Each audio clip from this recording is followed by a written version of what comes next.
สวัสดีกันอีกหนึ่งรอบนะคะตอนนี้อยู่ที่โตเกียวนะคะอยู่ที่ Starbucks Reserve Roastery นะคะก็จะบอกว่าการเดินทางเป็นยังไงนั้นเดี๋ยวค่อยมากล่าวกันอีกทีนะคะที่นี่จะต่างจาก Starbucks ที่อื่นอย่างไรนะคะเขาเป็นหนึ่งในสาขา5 สาขาที่ใหญ่ที่สุดในโลกนะคะแล้วก็สาขานี้เป็นสาขาที่ใหญ่ที่สุดนะคะซึ่งเปิดในปีนี้เองนะคะเมื่อเดือนประมาณกุมภามีนานะคะ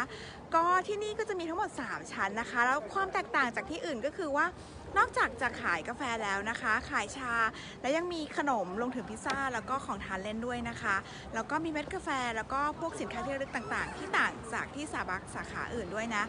แล้วก็ชั้นแรกนะคะก็จะเป็นเครื่องผลิตกาแฟต่างๆนะคะก็จะจำหน่ายกาแฟชั้นที่2ก็จะเป็นชั้นลอยนะคะที่จะจำหน่ายชาแล้วก็ชั้นที่3ก็จะเป็น outdoor มีให้ชมวิวแล้วก็มีทั้ง indoor ด้วยนะคะแต่ว่าถ้าจบคลิปนี้ยังไงเดี๋ยวไปดูกันเลยดีกว่านะคะแล้วเดี๋ยวไปเจอกันค่ะ